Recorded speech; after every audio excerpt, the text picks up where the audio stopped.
ఓం సాయిరామ్. ఈరోజు బాబావారి అమృతవచనం. సముద్రపు లోతులలోనే విలువైన మణులు ముత్యములు దొరుకును. భూగర్భములోనే వజ్రములు వెండి బంగారము దొరుకును. నిర్మలమగు నీరు కూడా భూమి లోతులలో పారుచుండును. లోతులలో దొరికిన విలువైన సంపదలు ఒడ్డున దొరకవు సుమా అని ప్రకృతి చెప్పుచున్నది. బాహ్య ప్రపంచమంతయు లోతులేనిది. అందలి సన్నివేశములు సంభాషణములు అన్నీ వచ్చిపోవునుయే. అవి తాత్కాలికములు.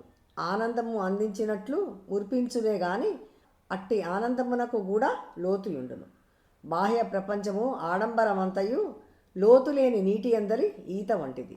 శాశ్వత సత్యములు ధర్మములు లోతైన మరియు ఎడతెరిపి లేని అనుభూతి ప్రశాంతత కోరు జీవుడు అంతర్ముఖుడవుట ఒకటియే మార్గము. అంతర్ముఖుడై లోలోపల జొచ్చిన కొలది సత్యము ధర్మము శాంతి ప్రేమ బడయగలదు. లోతులకు జొచ్చిన కొలది ప్రజ్ఞ స్థిరత్వము చెందును. జీవిత సన్నివేశములు అతనిని కలతపెట్టవు. దుర్ఘటనలు తుఫానులు వంటి సన్నివేశములు అతనిని తాకలేవు. లోతులలో జీవించుట నిజమైన తెలివి. బాహ్య ప్రదర్శనలు పసితనము.